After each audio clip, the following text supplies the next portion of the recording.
Hey, what's up, YouTube? Welcome back for another episode of Micah Podcast, hosted by yours truly, Hassan, and it's my man Will right there. So I think I want to start off by saying that from now on, like your restaurant picking privileges are essentially over. No, dog. Like this motherfucker took me to some janky ass Tex-Mex restaurant in Arlington. Bro, that was the spot. Yo, that was the single worst experience. Bro. I sat there for 1 hour eating corn tortilla and salsa, and this fool brought me my food, and it wasn't even cooked, bro. Like, bro, I felt like burning the whole place down, along with you inside. That was a one bad experience. That was the spot, bro. We gonna go back again. Don't worry about it. They got good Kanye sauna. Yeah, I'll lock you in that restaurant and just burn it to the ground. It was the single worst dump I ever like. Nah. You completely ruined it. You had relinquished your privileges for restaurant. Hey, Korean barbecue next. No, you gonna get me killed. I'm gonna have salmonella in my. I'm gonna be in the hospital. Like, oh shit, I died of food poisoning. Hey, for real. That's the dumbest way to die. Like, no bullshit. I think last time we were talking about Tyre Nichols. Yeah. But I think one thing that we didn't talk about was actually the police commissioner. Her name is Caroline Davis. I think most people who are following this already know. I mean, I did some like digging into this person. Like, she has a history. Yeah. Before this, I mean, she was in Atlanta.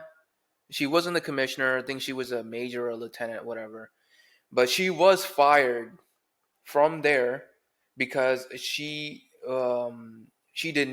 prevented other officers from looking into her senior officer's husband, who was indicted for child pornography. She didn't, because that guy who was involved in the child pornography case was a husband of her boss, I think. Yeah.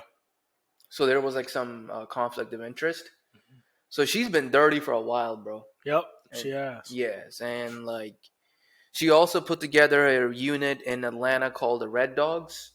That were essentially like the Scorpion unit in Memphis, like highly aggressive police officers.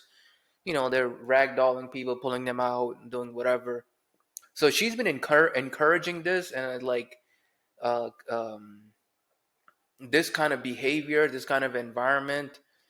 And yeah, I mean, like this lady, I think, had it coming. I think eventually karma was gonna catch her, and I think like it's sad that what happened to Tyre, but I think people like this gotta go, bro. Oh, like, for sure. These type of scumbags gotta go. For sure. And how many times do we see that, right? How many times do we see bad police officers who do bad things, criminalistic things, either go somewhere else and get a job, or years later on down the road, get a job, right? And then it takes the big blow up. It takes the one public murder, the one murder that now is getting public outcry. It takes that for attention to be brought to the situation. You know what I mean? Like you said, she started in Atlanta. She had a big scandal in Atlanta. Mm-hmm. Got fired, got removed, and then went to Memphis like nothing happened. Yeah. Right? And we see this so often with bad cops, which goes back to the point that it's a systematic issue with policing and training and how they are, one, choosing people and then training and teaching those cops. Exactly. Yeah, because, I mean, this is a huge scandal in Atlanta. I mean, this guy name was Terrell Crane, husband of Tanya Crane.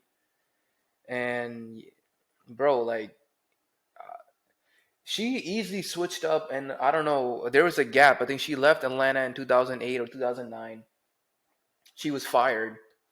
And then all of a sudden, I don't know what she did between that time. I think she was working in North Carolina, and then eventually made her way to Memphis. Yeah. So, like, I don't know, like, how these police departments didn't do any background investigation. Like, you know, like, this lady's bringing luggage with her. She's not clean. Right. You know what I'm saying? Like, especially when you're getting the position of a police chief, you're the leader. So if anything happens to you, to the unit, to the police department as a whole, your neck is on the line. Yeah. And if you're rotten as yourself, like she is, she's completely rotten. She's only going to be, encouraging that type of behavior and only bringing in people that also think like her. Exactly. And all these police, Memphis, Atlanta, you know what I'm saying? Like, these are like major metropolitan areas in the country. I mean, these Yeah. aren't like small towns. Not at all. It's not like, she got busted in Atlanta because of the sex scandal for about child pornography, and then they dumped her somewhere in the middle of Kansas or whatever. Like, okay, you be a sheriff there until you die or something like that. Right. But it's like 28 people and like most of it's like cornfields. You know what I'm saying? That's true, but she's the police chief of a major city. Memphis is a pretty big city, and like, I don't know how this shit slipped up. There was no background investigation from Atlanta. well, that's the Like, they're thing. not doing any of that. That's the thing. I think it is, and I just think they don't care. Right? We see this, like I said, we see this time and time again.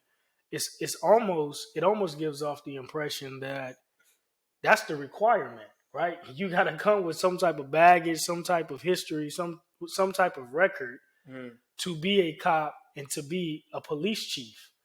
As long as the public doesn't know, right? It's almost like an internal fraternity. It You know is. what I Yeah. mean? It's almost like a fraternity of like, okay, we know you're like this because we train and teach you like this, and we brainwash you, and we change your perception of society and certain groups of people, particularly the black people. Yep. And once we do that, as long as we can keep it masked and as long as we can keep it hidden, Yeah. we're good. Yeah. And I think that's what happens. But the moment it reaches a point to where there's media outcry and there's publicity, and now the lights are shown and lights are shining on it, Yeah. then we put on this image of, well, let's police reform, let's fire the police chief, let's do reform, let's do retraining, let's switch this and that up. But that's just to put a band-aid on it to keep the public quiet. Yeah. You know what I mean? And with following up on that is like, if you're a police officer right now, ever since the George Floyd incident, bro, you have you don't have any room to fuck up anymore. Exactly. Every single police officer, I believe, in the country is required to wear a body cam. Yep. And when you're engaged with a civilian, you got to turn it on. Exactly.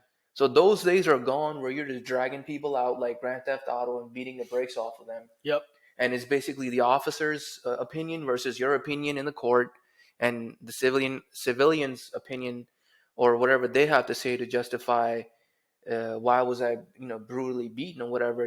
It was never like listened to. It was discarded. Yep. But those days are gone. Everybody has this. If anything happens, someone else will be going live instantaneously. I mean, if you're a police officer, your shit is on the neck right now. Yeah. You got to get your shit together.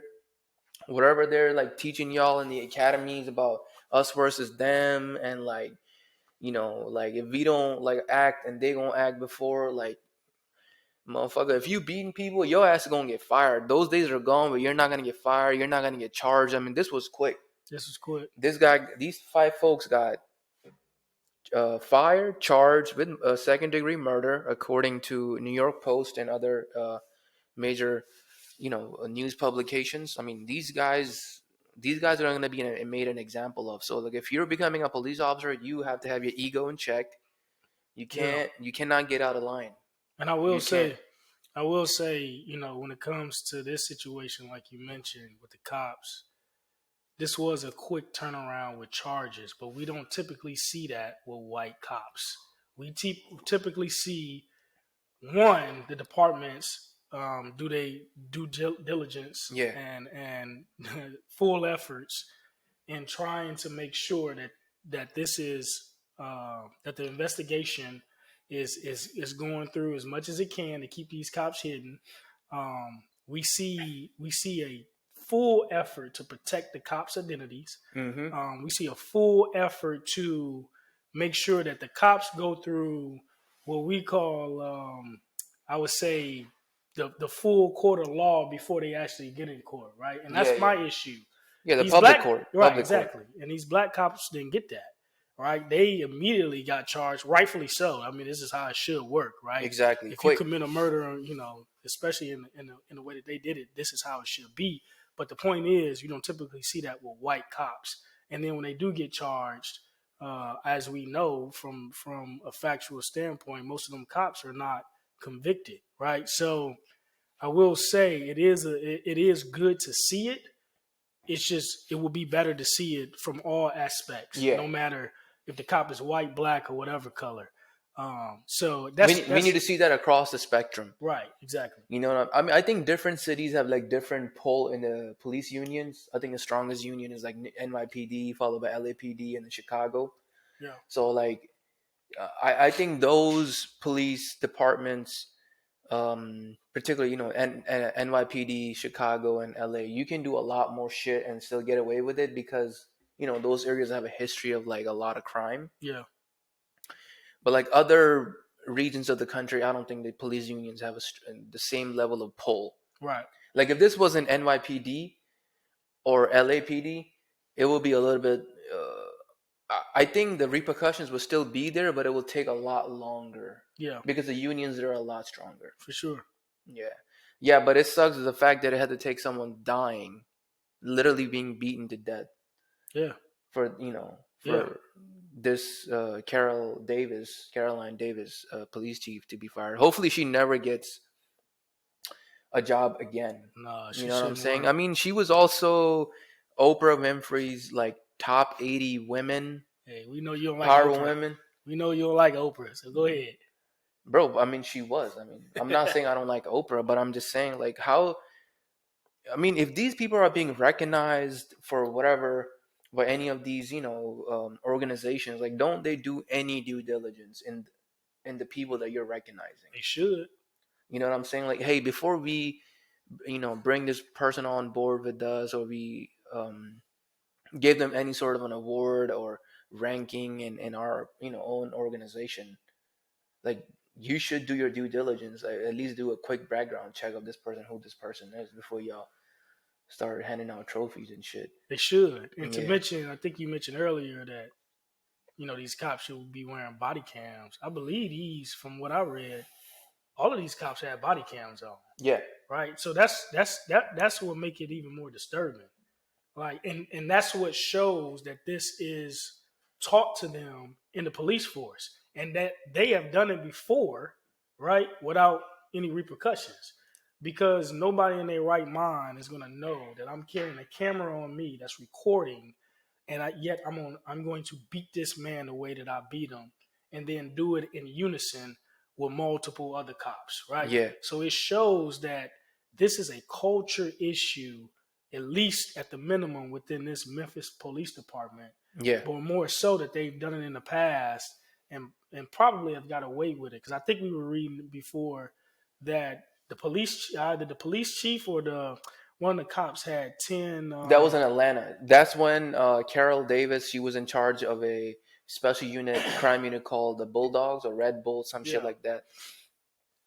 Yeah, I mean, that particular unit had 10 like allegations and lawsuits against them for like harsh treatment of civilians. Yeah. I mean, these 5 cops, I guarantee it's not their first time dragging somebody out, beating the living shit out of them. No. It's just that this time Tyre died. Right, exactly. You know what I'm saying? Before they were, doing whatever they were doing, and as long as the person didn't die, the video is not going to be made public. I think these videos only get made public if someone's dying. Exactly. And then I think these body cam footages are handed over to probably the union, the police, own internal lawyers, and your state attorney general. Yeah. And they're the ones who release it to the media. 100%. So like if he didn't die, like nothing would have really happened. I would say. I mean, just it's the same as George Floyd, Mike Brown. Yeah. The other many people, specifically black people, who have been killed by the hands of cops. It's just like with them. Without the video, we wouldn't have true justice, right? Yeah, but Even though, yeah, with George Floyd, it happened in broad daylight. Like everyone saw it and everyone recorded it. But right, the Tyre Nichols was like some like weird neighborhood area, completely dark black streets.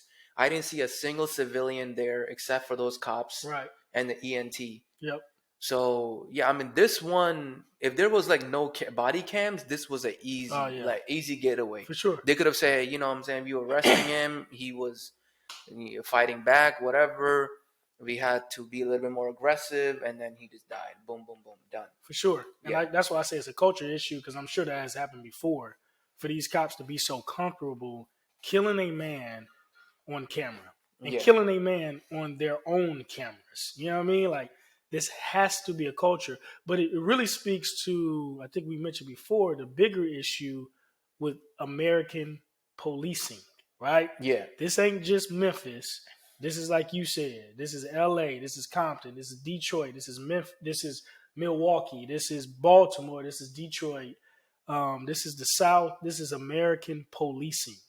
And when you talk about police reform, right? I don't even know if reform is enough to really rectify and address this issue. I think something holistically has to be done to prevent this from happening, because changing some trainings, yeah, what I mean? That's not enough. That's not stopping these guys from murdering like they have been.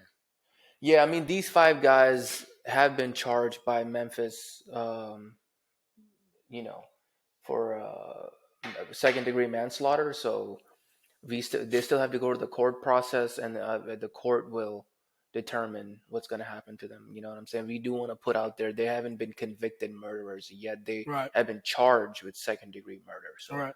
we want to be, That's a good disclaimer. yeah. So I think yeah, carrying on from there, I think you were talking about um, what were you saying a couple days ago about Tom Brady? Because I want to switch topics now. Yeah, Like we I could don't want to be transition. like, yeah, this shit has been spoken long enough. So yeah, I wanted to Tom talk Brady, about the Tom Brady situation, right? So he yeah, retired. He's obviously, by NFL standards, the GOAT, mm-hmm, right? Excuse me. He's obviously the GOAT, right? He got 7 Super Bowls, most playoff wins, most passing yards in the season, most passing yards in the playoffs. I mean, his accolades go on. I think I saw a meme a couple of days ago that broke down 5 years, each 5 year of his career, or it might have been 10 years, mm-hmm, but each 10 year or 5 years or whatever it was, he put up different Hall of Fame numbers. So he really had like 3 or 4 different Hall of Fame careers in one. So he's obviously the GOAT. I just want to talk about him because, from a personal standpoint, seeing what he went through with his divorce and seeing what his family went through and how he was for the first time publicly, I guess, exposed. His personal life was exposed. I wanted to bring it up because seeing his last season, right? Seeing yeah, his last season and how bad it was, because he was terrible from the beginning. Tampa Bay was terrible from the beginning.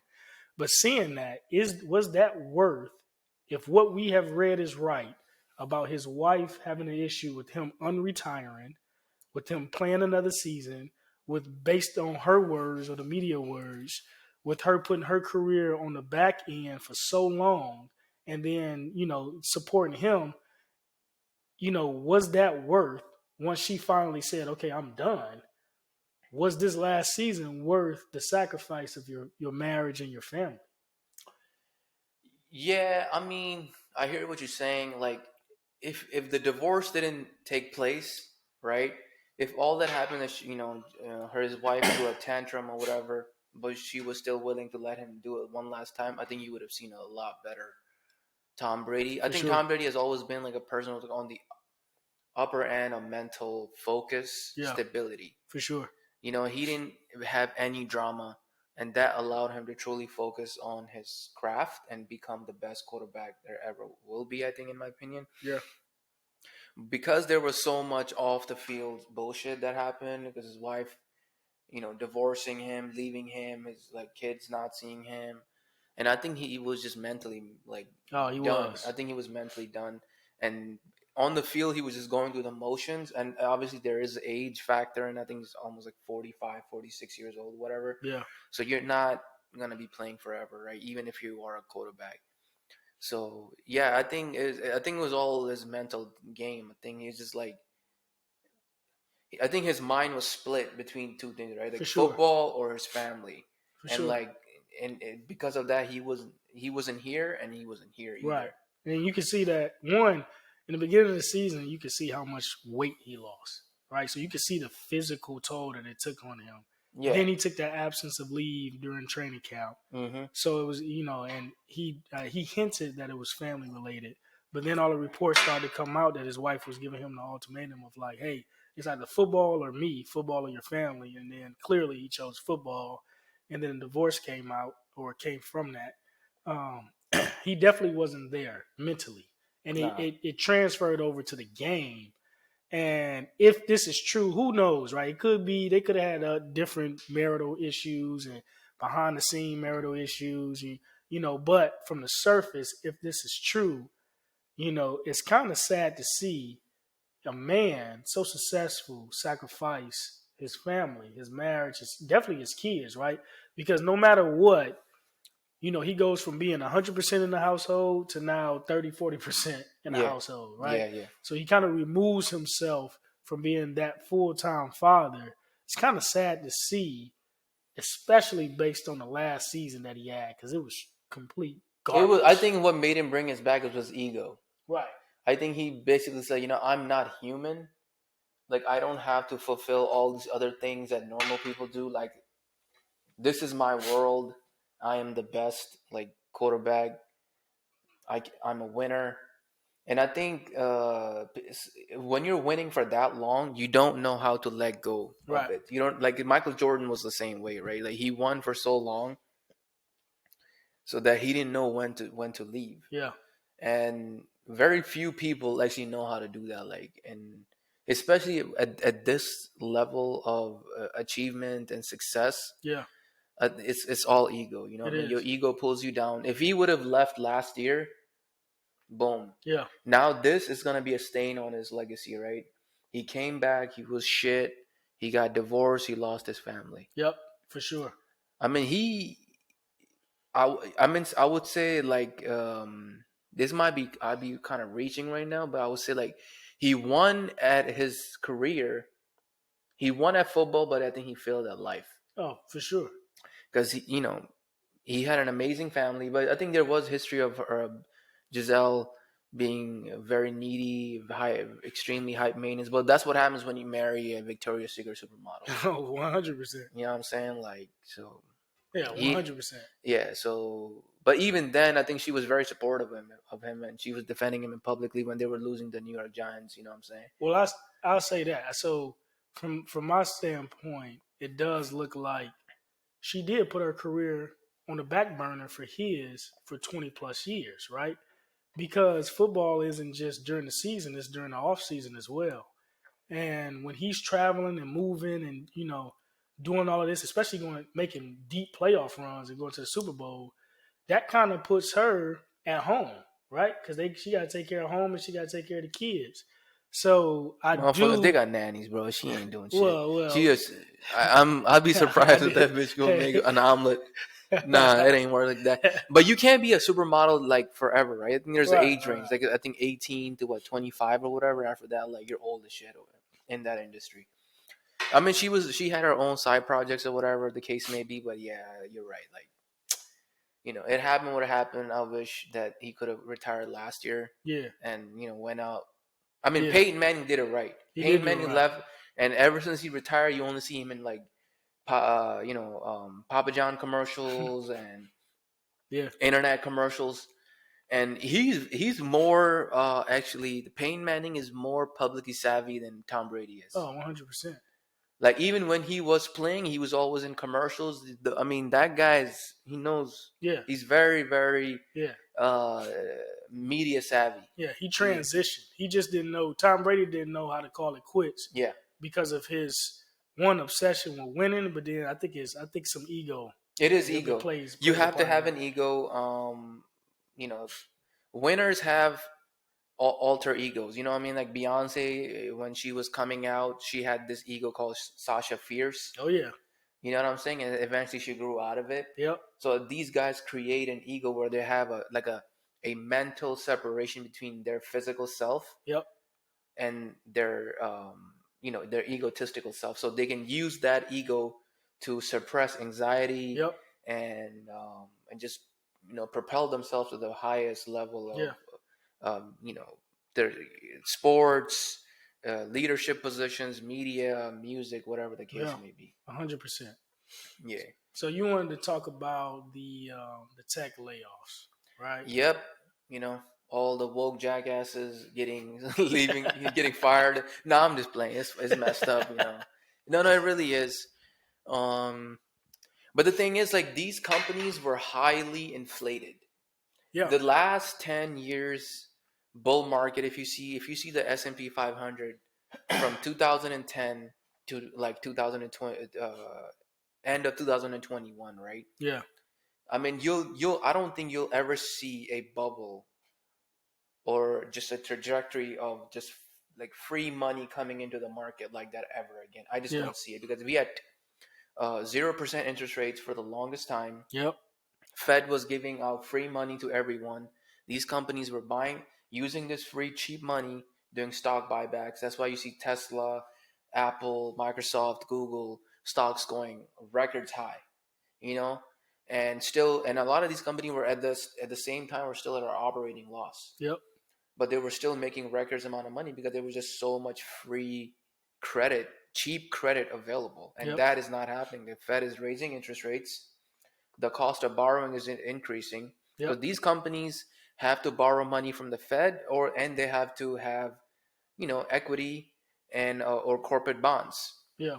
And corporate bonds, the way they work, they I think directly are interrelated with the Federal Reserve interest rate is. So like if the Fed interest rate right now is like 4.75, Yep. so the bond has to give you a More. minimum 4.75. Exactly. You know what I'm saying? So like you are giving out these corporate bonds to people, and people are buying, I don't know, $100,000. So they for 5 years, 10 years, 5 years or whatever, they got to make 4.75% yield plus more to call Yeah. it even or whatever. And these companies are like losing money. Oh, for Like, sure. you know what I'm saying? Inflation is present, is a lot higher than 6%. I don't even agree with that number, but I would say like, yeah, I mean, the way they're firing them is sort of messed up. I It mean, is. like I read on Market Watch, and they were talking about this recruiter for Google. She was talking to a potential candidate, like about coming on boarding on Google, Yeah. and in the middle of the conversation, her cell phone just got turned off. She was like, "I'm calling," and then she used her regular cell phone to call the candidate, and then after that, she got a phone call from a manager. Oh, you've been actually let go. You're done. Yep. Yeah, you're done. That's messed up. Yeah, I mean, they did that shit to a bunch of people, Oh, for man. sure. Like, I so think like about 1,000. I think Google and Microsoft was like 12,000, 10,000. yeah, 10,000 a piece. Facebook, yeah, it was Yeah. the same way. And I tell everybody, so I took this philosophy coming out of the military, because the military kind of have the record or I would say, reputation of being stable. And in a lot of Yeah. ways, especially during the 80s and 90s and early 2000s, it was stable. But I tell everybody, no job is safe, no matter where you at, No. especially if you are an employee, Yep. right? Everybody used to, we always hang our hat on, if I just get a job at XYZ, I'm good, Yeah. right? If I get a job at Google, oh, I'm safe. Or if I just, get this job, it's stable. There are some careers and businesses and companies that will provide you a more stable life, Mm-hmm. and you have a less chance of getting fired or laid off. But in this arena, Yeah. money trumps everything, and finances trump everything. And when it comes to these businesses, the moment it comes down to the bottom dollar, Mm. you ain't safe as an employee. And we Yeah. see that, right? Yeah. We Yep. see that so much. And this was one of the reasons why I decided to get out of the military, because everybody was like, well, you have a stable job. And I was in for 12 years, and I went through 3 force reductions, right? 3 times in 12 years, the Air Mm. Force said, we got too many people. Yep. We're going to let you out. Yeah, And there was too then many useless leaders. we got too many people with this guy. We're going to let you out. And then when we don't get enough volunteers, guess what we're going to do?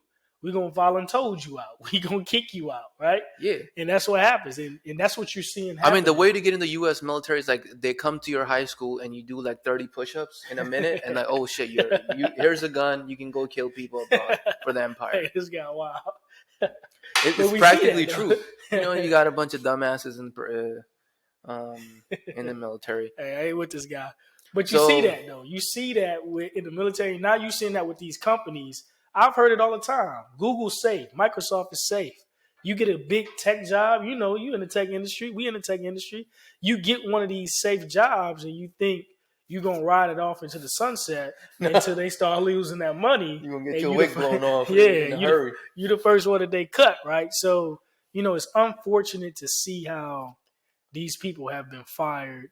It's unfortunate to see how they've been laid off, kind of like what you said. That probably happened to more than not, right? Just in the middle of them working. I've seen where they was on the laptop working and then the laptop shut off. And, and then like they haven't been told yet that they've been fired. And then later on they get a notification. Yeah, I think they're doing that because of repercussions, because you're going to have some person who got fired and then, or is about to get fired, and you don't want them to throw a tantrum where they're going into, servers and wiping out entire servers and shit like that. So I think it's more of security. At that level, you cannot really take chances. Right. So but as an employee, you still got to understand, like, once people get into a good firm and they're making money, so they get into the grind and the habit of like 9 to 5, they have a rhythm. Yeah.